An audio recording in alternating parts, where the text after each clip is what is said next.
It's a daily talk show, episode 460. And we're in the depths of Channel 10 in Sydney. The dungeon? Scott Tweedie, welcome to the show. Great to be on the show, boys. I love keeping up to date.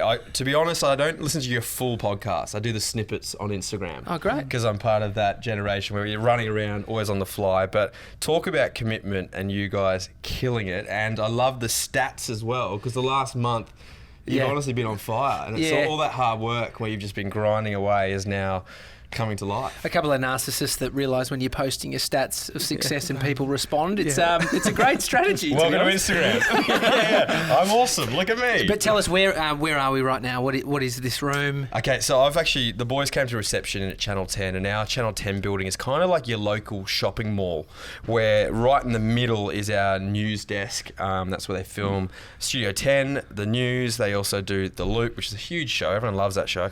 And Biggest show on 10. But around that is like a big hollow open space, and all the offices are around there for like levels 3, 4, 5, and 6. But we've gone down to level 2, and we've gone about 100 metres west to where all the green rooms are, and there's about a block of 9 green rooms, and this is the biggest one.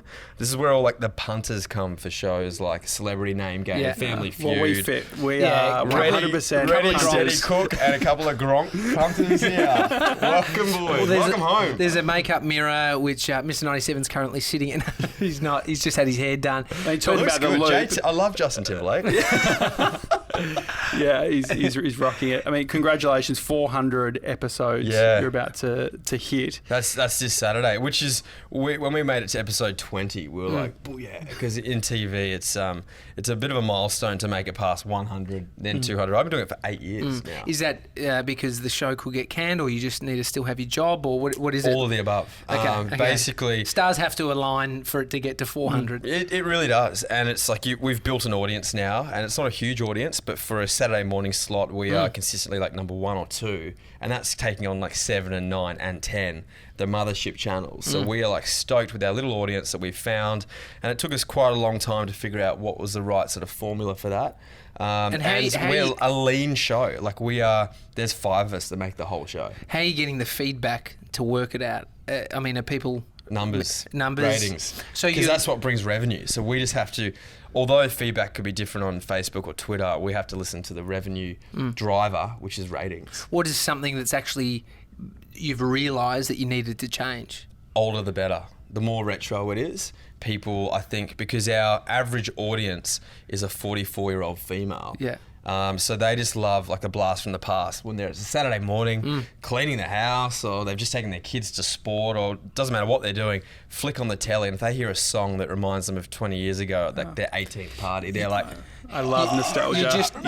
That's why. Every day's R&B Friday. It worked for Southern Cross's Stereo doing Fridays. The R&B stuff. Yeah, but we love flashbacks. That's the thing. I mean, that old music... More than actual like present day. Like, it's going to be more exciting us looking back and saying how good was it doing the podcast than it is right now. Yeah. It probably helps because you connect to that. Because, I mean, it's like the shit you were listening to when you were young. Totally. It works perfectly for us because we're like... But then we become very biased as well with like what we do play. So we have to listen to the audience on Facebook and Twitter and Instagram on like their requests. But at the same time, the style, we just know, metal too niche, which is unfortunate. So we go mainstream, rock and pop.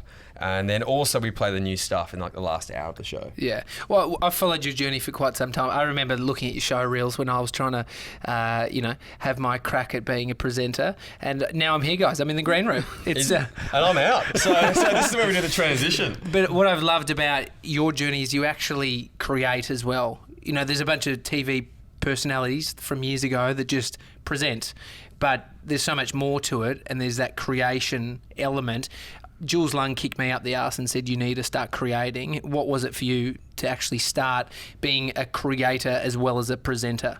I think it was from day one. It was to get my first gig was being a creator, because I'd made a few lies up when I was working at uni, and I was on the street team for Nova Radio giving out the cans of Coke, and it was that whole... I realised I could get more hours at a casual rate filming the radio guys and going also more access to like famous people by filming them as well. So you go to a festival and you're like, yeah, cool, we'll interview Fatboy Slim and then that's it. And I'm like, well, what about all the rest of the artists? And they're like, nah. And I'm like, well, can I do it? And they're like, yeah. And I'm like, sweet. So I'm like, hi, cut copy, how are you? Like, just had the worst microphone technique ever and like making mistakes. So I had all this like years of experience doing rookie stuff.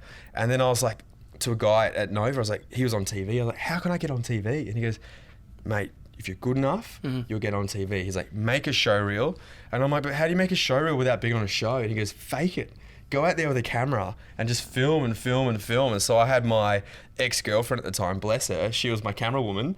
And we just do take after take. And then you go to more and more public spaces where you get more and more nervous, make all these mistakes, but make a slick show reel. And then it was like, bang. So from the word go, I was creating, had this dream run at ABC where it was like life was on a platter with this great programming and shows.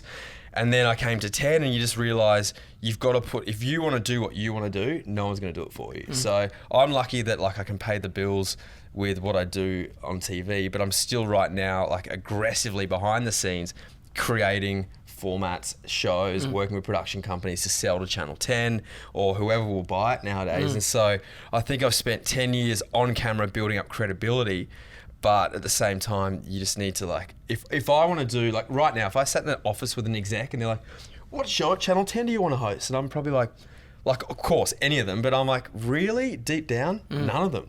And it's like a show that I want to do with a team I want to do it with. So yeah, it's so important nowadays. Yeah, but it's bloody hard. It's just like, I've probably spent, if you consolidated the hours, like 5,000 to 10,000 hours just writing pitches, like pitch decks and like delivering to people. And they're like, yeah, cool, that's great. I'll talk to you in a month. Never hear from them again. So you just got like rejection. And I still haven't struck gold yet, but getting closer. But we're in the green room. It's not bad. The 5 people on a team, you talk about that being lean. Within radio, that's a decent sized team. The contrast between producing radio content versus TV content, what do you see as the main differences? I feel like we are very much like a radio show in that Liv and myself write and we come up with ideas for segments. Then we have one more producer to work with, to sort of bounce with. Then we have that same producer is an editor, and then we have another editor as well that has input. So that's where you get 4 of us, and then we have our executive producer that goes, you can't have money for this, you can have money for this. And when I say that, we can never have money. So it's like, we are as lean as it gets. We use the news crew from Studio 10 that flip around the cameras and replace the set to say the loop. And they all work another 2 hours overtime to get the loop in the can. So yeah, we are similar to a radio show in that all the ideas come from us. And yeah, basically we have to keep watching other sources of content to go, that's funny, let's do something similar. Or why aren't we doing this? Can we do this? And 9 times out of 10 it's a no, because we don't have money to do that. So you got to find out a cheap way to do it. So. I heard you mention that with Prank Patrol, it was 80 grand per episode. Yeah. It's a lot of money. It's a lot of money for a kid show. Yeah. So that's like, that includes 3 days of production. On the 3rd day, the prank day, we probably had like 20 to 30 people on set. Yeah, wow. Which is huge. It had like an OB truck. It was incredible. So that was for me, was coming from money. Yeah, did that spoil you a little bit? Or like, I guess that's not big money, like in the grand scheme of what's TV. out there so in the world. Normal TV shows are about $200,000 to $300,000 an episode. Prime time, you get to the $2 million an episode. What's a show that's 200 to 300 so grand? So like a medium-sized shows. So like any of those ones from Pilot Week on Channel 10, like Have You Been Paying Attention, all those sorts of shows where it's either filmed in one studio where they can bash it out, or it's like Bondi Rescue, that'll be like $200,000 to $300,000.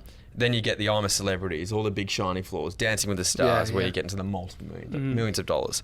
So yeah, I've come from what I thought was, at the time for Prank Patrol, I was working with freelancers that worked on those bigger shows. So they're like, oh, this sucks. We don't even get catering. They're whinging about how bad that was. Isn't it crazy? Like when we work with soundos, we're always blown away by when they've come from TV, the expectations of everything from parking to food to like, we've had to really up our game when we bring in multiple people. Yeah, it's like that. And so, having a sounder is a luxury. Yeah, exactly. Even when I do live crosses for Studio 10, it's just me and a camera guy. Yeah. And he's doing everything. So, and once again, the pressure on them as well, their job's doubled. So they got to like listen, make sure it's not peeking out, and then also make sure their pictures are great. It's a nice white balance. Meanwhile, you got a lunatic in front of the camera who's being unpredictable, hitting a chimpanzee in the head with like something. They got to get that shot, and then the pressure's gone up. But then I also think the looseness is also nice. I think people like it when it's not as polished. Yeah. And then another half of my world is trying to make cool content just for Instagram to like stay relevant and just have fun with people. Well, it is branding for you. You know, your shows for the network. Are you actually allowed to rip the content somehow if you ask for it? Who's asking? I mean, I once asked. I was on the tips, project and I asked, "Can I have it?" And they said no. Well, that's the first rule. You never ask. Yeah. I stopped it after that. I mean, I was just. I thought I was being nice. No, I do the whole. You just do things and then, wait for the slap on the wrist. After. You're like, so sorry about that. Ask for forgiveness. Yeah, beg for forgiveness. Oh, there's heaps of people who have siphoned audiences from, like, that was popular in the radio, like early days of social media with radio was radio announcers would just sign off their personal account on the stations and would just like end up building huge audiences. Yeah. The pilot week, I'm curious about that. The vibe around the studio when Pilot Week's on, what is it like? So Pilot Week, just firstly in America, is this crazy month. It's a big deal, where people are bringing their shows and what is it? They're shown or they're just actually shooting them? So they film the first episode, so the pilot episode, and then they air it, and they actually listen to the audience, and they have like, in some instances they have like they'll do a viewing at Vegas. And they have like 1,000 people there, and they literally all have these little buttons. And when they like things, they press it like, yes, we like that. When they don't like it, we don't like it. So that's how also actors get cast. Wow. As well. So like every time you come on, they're like dislike. You're not going to make it in the main series. Jeez. So that's one sort of style, the metric system of how they measure if it's going to be a success or not. Then there's the whole other side with the executives, and then like how marketable people are, and there's so much to it. And there's a lot of politics to it as well, because it's like, if a production company is likeable, you've got pull, you've got power there as well. So here at 10, it's really exciting because they are giving, a lot of new shows a go. They're still coming from those medium-sized production companies though. Like if you boys put in a cracking idea, I still say the chances are pretty low. Yeah. And myself as well. Like anyone, if you're not aligned with one of those medium-sized production companies to large ones where they know with a lot of money you can execute a show and make it good, they're not going to risk that. Well, so, who a foot in the door. Did you have any of that, or you came with zero contacts? And when I started in Prank Patrol, mate, it was cold call. That was like they were advertising on Triple J. They're like, all right, ABC3 is launching. We need heaps of hosts for heaps of shows. I remember this. I don't know if I actually went for it, but I knew Kane Tramiel, who's now a good friend of mine. So that was a competition. And was it? It was like everyone entered. It was like a national casting call across all ABC's channels, but YouTube wasn't even around then. And Triple J, and they're like, casting call. We're looking for all these presenters. And at the time, I was at Nova, quite deep into my music interviews, and I was loving it. And I was like, Channel V, MTV, they're where I want to be. Mm-hmm. They are sick. And I was like, kids TV. I was like, that's not cool. I was like, play school. I was like, today's colour is fucking red. Yeah. I probably can't swear on this. Sorry, no, guys. You absolutely can. Can. Sweet. Yeah. I was kind of really hesitant, but then I had all this footage in the bank, and then I can edit as well. And I knew all the other guys from the street team were putting in applications, and I was watching their videos, and I was like, I think I can do a better one. Yeah. So like within 24 hours, I quickly filmed just a few more pieces to tie it all together. Chopped it up. It had to be 2 minutes or less, and mine was 1:59. Threw it in, and it's pretty action-packed, the show reel. Like I put a lot in there. And then, it was like a week went by, and it was like a call-up, quick audition at Cutting Edge in Brisbane. I don't know if you're from Brisbane, but it's like a post-production house. Mm-hmm. Shitting myself when I went in there, like sweating, because I was like, what does this mean? What am I going to do? And so I just sort of like blanked out everything. It was like, go in there, be yourself, be the guy that you are at Nova, and if you get a gig from it, great. If you don't, whatever. I'm not going to like make myself more kids TV like, hey guys, how are you? But I kind of naturally was like that, so it worked. I had like stupid long hair. I used to chemically straighten my hair. Like that emo, it was like a hair helmet. That could be Mr. 97's next one. Chemically straighten it. You should do it. You'll regret it though. I'm already great. Like 31, I reckon that's from that. Mate, he'll be bald soon with that peroxide. Josh and I think, and I hear you about the audition stuff, and it gives me chills because it's so much out of your control you know, to some degree. But it's kind of nice because it's like, I'm going to rock up as myself. I'm going to be myself, and if you don't like that, there's nothing you can do. Then they just don't like you. Which is really... You just got to nail the content that you're going in there to entertain them with, and then that's why we had to like prepare for the audition. We had to learn a 2-page script, and then you had to go in there to make up a segment. Yeah. And then they're like, all right, do that for us. Do you audition well? Yeah, in those circumstances, yes. I've done a few here at 10 where it's just the wrong show. So there've been a few game shows, and I'm like, there's no way I want to host How do they this. audition for that? Are you like holding cards and sort of running out and going, hey, everyone? Yeah, you kind of start where it's like in a room like this, but usually at a hotel. And what's the vibe? Are there other people there? Are you eyeing each other off? No. But you'll see passing who's going for it sometimes. You're like, g'day. I did an audition for Couch Time up in Brisbane at Channel 10 there, and I flew up there and I was so pumped. I got through, you know, the first stage, and then there was like 20 people there. You met them all, and they did like some, you know, pairing people together to do some chats on camera, and then they fucking cut half of the people, told them to go home. Really? That's brutal. It was brutal. Did they do it in front of everyone, or people just started leaving? Oh, really? And I was like, "What's going on?" And I got through to the second, and then I didn't get it. But I was like, "Imagine getting cut that first bit." Well, they did that for the Prank Patrol one, the ABC 3 one. They had in the Brisbane one 10 of us in a room, so you all do it together, like audition in front of each other, interact with each other, do mock interviews with each other. Then the second stage was down in Sydney. They flew, I think, like 20 of us in, and then at lunchtime they told 10 to go home. And it wasn't that whole, you haven't got, okay, we've seen enough of you guys. Yeah. We're going to do more with you guys. And we're all like, you guys just got cut. And I was like, it was pretty obvious, and it was brutal for them. And then I was in that last 10, and then they actually told myself and a few others, okay, we've seen enough of you, and left Kane and Ambly and then another guy and a girl. And I was like, oh, I didn't get the gig.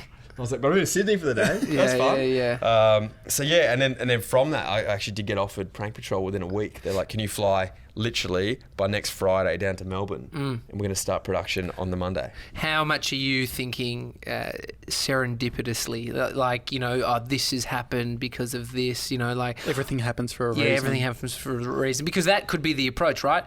I'm not meant for this show, so I actually don't want the show, you know? Because you're as much in the audition process, I guess you're also sizing up whether you want the thing. Oh, not in early days of TV. No, you just Whatever want you it. give and you take. You can't be fussy. But, you know, like, this is now only in the last 2 years for Channel 10. I've done some auditions where it's just like, I think everyone knows it's probably not right, but they're like, we'll put you in there just to see how you go. So do you, if you aren't right, are you going to shine though in those auditions? Like, do you find that the stuff you like is the stuff that you're good at? You really need to turn your brain on to go like, I'm loving this and I'm killing at this. But it was tricky. One of the audition ones, I nailed it for the hotel room one. And then in the studio with all the crew that I know from 10, they had like the set built. And I was just like, oh, this is just not, this is a cringe. So what do? Do you just smile? The show's got to go on. Yeah. You got to just keep powering, but... True TV guy saying, the show's going to go on. The show must go on, guys. We'll be all right. What about I mean, we were talking recently about just feeling a bit tired before you go into the show and working with a co-host. You work with Liv, and do you tell her if you're not feeling amazing? Or do you just front the show must go on? I like to keep it, if I'm very professional, guys, but if I was hungover, right, I keep that to myself. Yeah. Do you overcompensate potentially?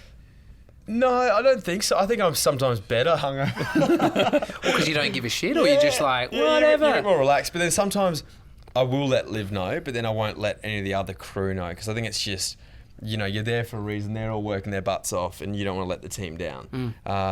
So yeah, I prefer to keep it to myself and just go, no, just do it, get it done. And we've all been at that point, you know, where you're absolutely stinging. I'm not talking about just being hungover, just even if you've got a vomiting bug. Just get it done. And then as soon as you get back to your dressing room or into your car, or, you know, if you guys have a day and you get back to your apartments, you just go, oh my God, kill me now. Yeah. So like, I think there's in our bodies, we have like a percentage there we can take it to the limits, and I think there's beyond that if you literally are passing out on set. Have you done it? Have you burnt out? I reckon the closest I came to burning out was for the ARIA Awards 3 years ago, because I just had so many things to do within like 24 hours. And so we were pre-shooting the day before, then had like a 6 a.m. call time, then had like a big shoot because it was brand funded for like a car in the morning for like 4 hours, then straight to like the red carpet. And you've got to remember information for like, I think it was like 65 to 100 artists walking the carpet. Oh, wow. And because we're part of the live broadcast, you don't know who's going to be thrown at you. And you've got to kind of know what they're there for, what they're nominated for, what they're doing. And then, of course, musicians in Australia, they're great people, but if you stuff something up, they're just going to take it out and you're like, stupid presenter guy, you know. Yeah. So the pressure of that, and then we finished the carpet. I was also filming whilst, as soon as we finished the carpet, an episode for The Loop. And then I had to go behind the scenes to do a live stream for Telstra, which was part of the broadcast as well, for all the winners when they came off stage, to interview them as well, and the presenters too. So you had like the guys from In Excess, and you had like Tina Arena and these guys, and you're just like, my brain. So that went from like 6 a.m. till, I don't think I ate any food as well. When you get that busy, you just forget to eat. Yeah. It's like your last priority is food. You're like, we're on the go, get the job done. You guys do the same. Set up your cameras, film it, get to Dickie's house, go somewhere else, wherever you're going to go. And it's like, you just forget to eat. Yeah. So at the end of that day, I was just, I don't know. I went into like this vortex of like, I'm about to die. So are you a thriver of pressure? I do like it. Yeah. Well, that's TV, right? But I do like being prepared for pressure. So that day I made one of the smartest calls. I actually had an intern with me. He was just a young kid from Melbourne that flew himself up, and he just wanted to be a part of the day. And I was like, brilliant. Well, can you hold my cue cards? And whenever I'm about to get an artist, flick me who the artist is and I'll quickly read it. And so he was like my right-hand man the whole day. And I reckon without him, I'd be screwed. What happened to him? I think he's doing like finance or something now. Yeah. I think Mate, you scared him? he goes, Fuck that entertainment shit. Not for me. I mean, the guest thing. How do you do a great guest interview? What do you think are the things that you need to tick? Connect with them as humans as fast as you can. You know, like take them off. If they've been put on a pedestal, the hardest is like the big American artists when they come here and they've got that team of 12 people and they're like, you know, it's like you got to bring them back down to the ground where we're all as one as humans. I reckon that's... Did you have a shit this morning? Like that's what like, what was last time? Smell this. I don't know. Just each one's different. I don't have a formula for how we do interviews. And I love to research and just watch their past month of media, what they've done. So you don't want to do the same thing over and over again, but you also want to talk about something if it's a big deal.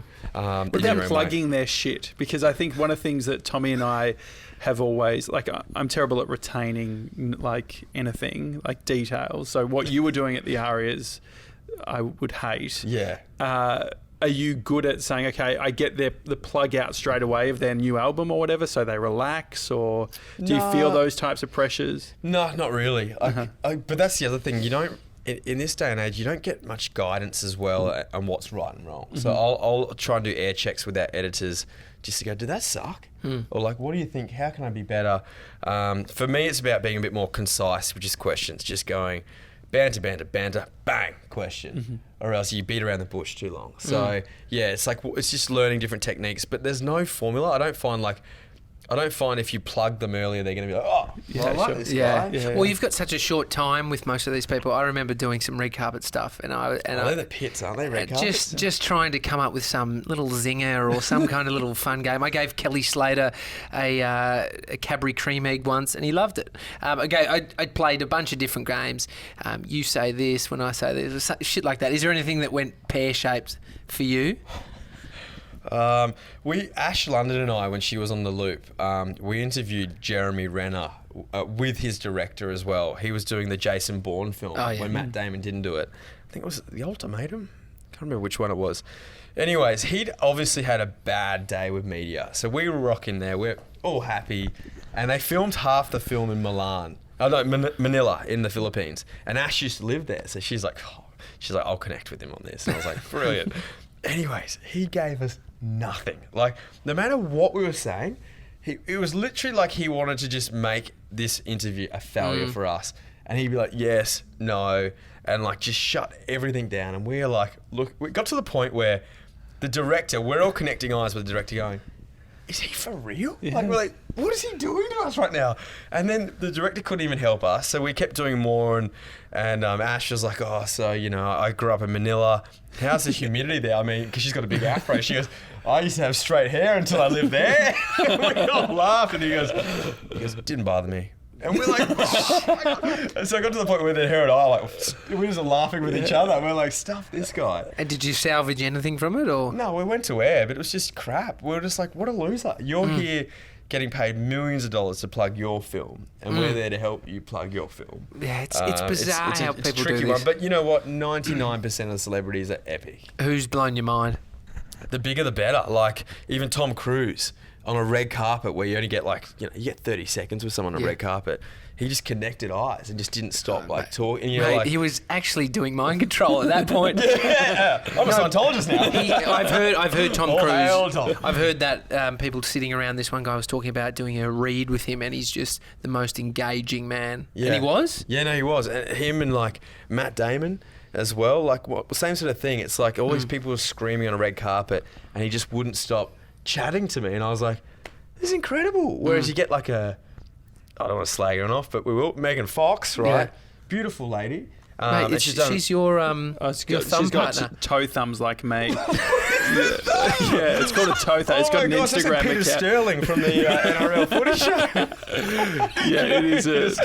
But I can imagine it's a bald guy. Yeah. Both they're the same. That's incredible. Yeah. What have you done to have Squashed it. It's genetics. No, it's actually genetic. Dad's got it right. So Megan Fox has that as Megan well. Fox. So they also known as clubbed thumbs. So does she do her interviews like this? Nah, but like there's a bit of a community. If you go on to Instagram, a lot of people with toe thumbs have Instagram accounts. And if you look at the hashtag, Megan Fox comes up. I love the internet so much. Do you have, so do you think Tom Cruise has consciously thought, I'm going to lock eyes, I'm going to just be the most engaging person? Or you think it's natural to him? I think the film he was promoting that he was a producer on was so shit that he goes, I'm going to smash this red carpet and make every person here love me to at least give the movie a little bit more love. Yeah. In that Appreciate scenario. that. Yeah, that's smart. Is there anything you do that you consciously do? It may have become a habit now.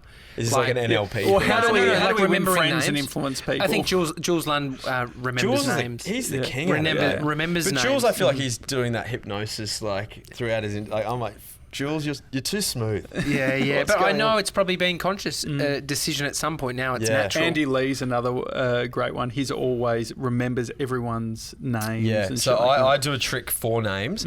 I'm a visual learner, so I have to write down on my iPhone, just in the notes section. So as soon as I meet someone, if I don't write it down, so I visually remember your text, and you say it's myself, Josh, and Mason in that order, and like how it was written. So that's how I remember scripts as well. So I'm like things on a piece of paper. Hierarchy. That's the hierarchy. Oh, I think it was Mason. I still end up near the bottom. Anyone else notice that at home? No, it's fine. And I said, don't mention the thumb. But he Don't did. talk about that. Well, it was just Megan Fox. But so she was a lemon on the red carpet. Yeah. Yeah. And lemons aren't necessarily good. They're a bit sour. That's what Very he's saying. sour. Very sad. And Noah looking over me, I was like, come on. Like, I think I go onto every red carpet. What do you mean looking over? What was she like? Like, She was. so we're doing the chat Yeah. here, and she's like, I asked her, and she's like, yeah, so like it was a great film, and you know we had a good time, like doing it. And I'm like, Looking for a mate. who are you looking for? I'm just here. But I also go onto like every red carpet with a female star, going, this could be the moment that we start dating. That's what she was Literally, feeling. like, if I interview Taylor Swift, I could be the guy. Yeah. You never know. The pitching thing, Tommy and I are terrible at doing pitches. Anytime anyone says, oh yeah, just pitch us and we can see what happens. We tell, the story we tell is we don't do pitches, which is just a way of saying we can't do pitches or we're shit at doing pitches. What are the tips or what have you worked out that is required for a good pitch? Less is more. Always. Less is more. That's convenient. That's good. So like Yeah, a less one work. pager. A one page. If you send any executive here more than one page for a show idea, they're not even going to read it. They literally are not going to read it. And then fake it till you make it look with graphics. Yeah. Like you guys have done a great job with your Yeah. branding, and you would have realised, I suppose, people take you more professionally when you have that, like everything lined up, which is annoying because it takes a long time. So are there certain headings where you'll say purpose, outline? Like, do you have, if you're creating a pitch, a document that you just go to? And, Yeah. I've got like a template now. And I've got that through contacts at the bigger production companies. What are some of those key areas? What are the top headlines? It's literally just like, it's got to be one sentence that sums up the show to begin with. Like one sentence is like, this is what it is. Like a log and line. Then, and then have like, almost giving them ideas on like, because they also want to know, creating a show, how's this going to end up in the paper every day? How's this going to end up radio shows talking about it? So then you almost want to, the next line is like, giving them almost like a hint of what headlines could be for the show. So it's like, backing up your one-line statement as if why this has never been done before, why it's going to change the game, why people are loving it. And you just want a few more sentences like that. And then you can actually break it down into, all right, this is how it's going to work. 8 episodes, and it's going to cost this much. They also want to know how much. How do you work out what you think it's worth? You've got to like literally do a full budget. So if you go to them and go, oh yeah, it's going to cost $300,000, they're going to be like, how'd you get that number? And you're like, so you need to... My fee. Well, TJ, remember we were doing the thing for the surfy leagues? Oh, yeah. We were so out of our depth. But it's starting somewhere. I kind of did that pitching thing with what was it? Well, ABC said, we'll give you $250,000, but you need another... backer to do the same thing, like a Screen Australia or whatever. It just seemed a bit too much politics with me. But what Screen Australian grants are epic, Yeah. but it takes about a year to like, from applying to then getting it. It's a lot of hard work. Yeah, that's too long. What's the dream for you, Scott? What are you looking further to? I think it's still continuing. Like, I want to sort of be involved with one of the bigger networks here, but helping them create like. And helping them move to where everyone's enjoying content at the moment, which is online, and making still. I love that the networks here can put still big budgets into programming and into content, which is great because you guys know when you have a small budget, you can only go so far, and then you're like, well, we want to go and do something, down here and take a crew with us, but it costs so much to do that. And there's only so long you can pull favours as well. Yeah. And then you're like, all right, we've got to take this seriously. So working within a network here, but doing it with my ideas and doing it with a team that I want to work with. And so I don't mind if it's really low budget, if we're making cool stuff that people are watching and people are like connecting with. I think that's great. And also for me, it's a more at the moment, which I'm working hard, is in the content we're making, having a purpose while you're doing it. Like not just, some of it's just to make people laugh and make people feel good after a hard day at work. But other stuff as well is like, what's the reason? Where are we at? We all know that in this day and age, there's a lot of problems in the world. Yeah. So many. So it's like, how do we find solutions through content? We've got two things there. You've got to do a good job at what you're doing now, and there's also thinking about and planning. And so there's two lots of work that you actually are simultaneously doing. There's not enough hours in the day for me. Yeah. And then also, I value relationships with people. So having good friends, having friends in the industry, and then also I've just started dating a new girl, and like I'm investing. Red carpet? What's that? Did you meet her on the... Is it Taylor? Ladies and gentlemen, Katy Perry. I'm not dating. No, she's actually an architect. So not in our industry at all. It's good outside the bubble. Yeah. But I think I'm I thought you were saying attracted to Katy Perry was an architect. Funny fact, architect. On the whole network thing with digital, is it siloed within 10, or is it all sort of connected? It is. They're trying to now make it all gel because it's been like this department, and there was a big disconnect there. But now they're realising the value of, especially with formats like The Bachelor, how important online or the engagement actually does result in viewers. So, and they're also starting to go, well, also for that show, is there merit for people that are paying for spots and advertising? There's value in those views. If we get 1.2 million people watching 3 minutes of the show on Facebook, what does that mean when we're selling it in? Because they usually just charge for TV time. And what does it mean at the moment, do you think? At the moment, they're packaging it into the deal, but I think soon enough it will be standalone like other deals there. Because, you know, look at influencers, how much money they're earning just off their influencer content. Well, why is a Bachelor showing extra clips not the same if they're putting that out on Instagram and getting, you know, 100,000 views on it? It's the same sort of thing. I think the change is healthy in some ways. There's few jobs that like what you have, and then there's more jobs being created where people have to get off their ass and start creating themselves. So totally. And yeah, once again, I'm in that world where I get paid through a network to do my job, but I'm working equally as hard behind the scenes because I'm like, my job might not be here forever, but that's always with any network show. But I just love doing it as well. I don't mind staying up till 2 a.m. editing up a clip and trying to find something funny in it, or coming up with an idea and pitching it in. So yeah, I did a show with Kane Tremills called The Crack of Dawn Show when Periscope just launched. Oh, that's right. Yeah, I do remember that. And we gave it a good crack for probably like 6 weeks.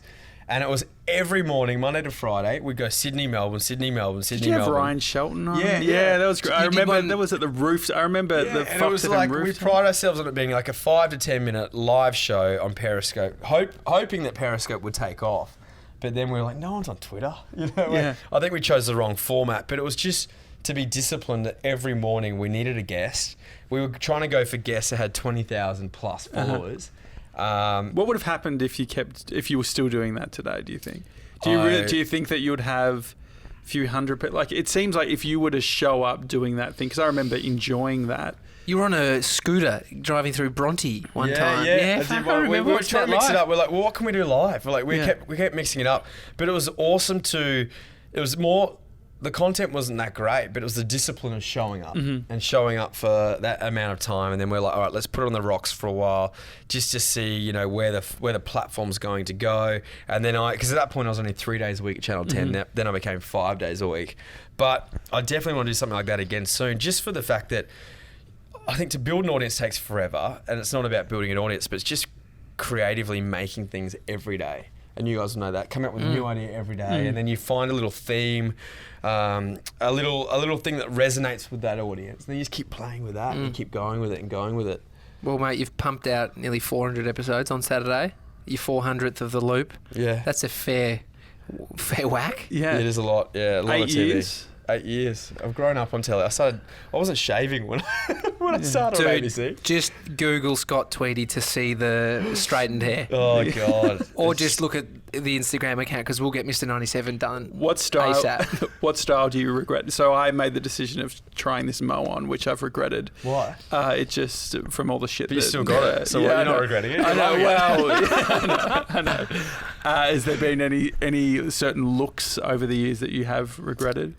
Yeah, every look. I think at the end of every year I reflect. I'm like, what were you doing, you idiot? Yeah. No, for me, I don't know. It's the chemically straightened hair. I think it's hilarious. Like, I don't regret it. I just go, what a loser. And the further you go back, it was like in high school, I was rocking like an afro. Yeah, undercuts. A natural afro. I did an undercut. I did a 97 for a while. I literally had, for one summer holiday, I bleached my hair, and I'm so pale that you couldn't even tell the difference. It's just, I look sick. Everyone's like, are you right? And I'm like, no, not really. Mate, thank you for having us in this green room. It's now dubbed the Daily Talk Show Green Room. So come in whenever you want. You put a sign up on the door. I really appreciate that. It's a handwritten sign. If you come in, you're going to destroy the podcast. But yeah, we'll name it the Daily Talk Show Green Room. On this note, losing my voice, so it's a good time to get out of here. Thanks, mate. Well, when you're in Melbourne next, would love to have you in the studio as well. Yeah, where is the studio? Abbotsford. Yeah. Oh, I mean, I was going to mention. Is it someone's garage? No, it's our, we've got an office. We're making moves. Yeah, we've got a soda stream. Yeah. So can I ask you a question? You've probably said this on your podcast. So how many hours a day do you do the podcasting and then pre-producing and all that sort of stuff? Depends on, say if it's a half-hour episode, and then there's another hour and a half, 3 hours. Yeah, I reckon it's a good... Are you shooting in chunks, or are you doing every day? No, we do every day. So this Sydney trip is slightly different because we're batching, but normally it is... we rock up in the office and we're like, what time are we going to do it today? If there's not a guest, we might, if we're feeling shit, we'll be like, let's do it a little bit later in the day, or let's get it done early. But we got to get one done. Yeah. So we haven't really taken a break. Well, we've never missed a day in 460 episodes. We're talking about me doing 400. You guys don't. Well, I mean, I guess the thing is we have built a format that plays directly into what we love. There's literally, we're not considering at all really the numbers and stuff. Like we don't, we speak with other podcasters and they talk about like, oh, you're sending people stuff so they're doing swipe ups and shit. Like we are the most under-leveraged podcast, which is what because we're doing it for 10 years, we are okay with that. We'd much prefer to be shit and work at it and get better and then just naturally evolve. Yep. But we will send you a few swipe up links. Can you do a swipe up? Yeah, I love swipe ups. We can do multiple swipe ups, but have one Rick Astley in there. It's like, oh, Rick Roll. Yeah, gotcha. Actually, we could do that because we don't have the swipe up function. Yeah, well, you got to put the link in. Yeah. What do you mean you don't have the swipe up function? Oh, no, you need over the 10K followers. Yeah, oh, really? Yeah. Mate, says the guy with 80. Yeah, That's privilege right there. 100%. Yeah. I just thought everyone lived this way. Scott, mate. Does everyone not have a swipe up? No. And not everyone drives a fucking Tesla or whatever. And have a... I forgot what car I drive. Mitsubishi, man. Really? I'm the people's car. Yeah. I'm out there waving everyone. Oh, yeah, Mitsubishi, good on you. So we've locked him in for a swipe up. Yeah, great. Scott Tweedie, thank you for coming on the show, mate. Thank you for coming to the green room. It's a daily talk show. If you've enjoyed the show, you can leave us a podcast review. Otherwise, we'll see you tomorrow, guys. See you guys.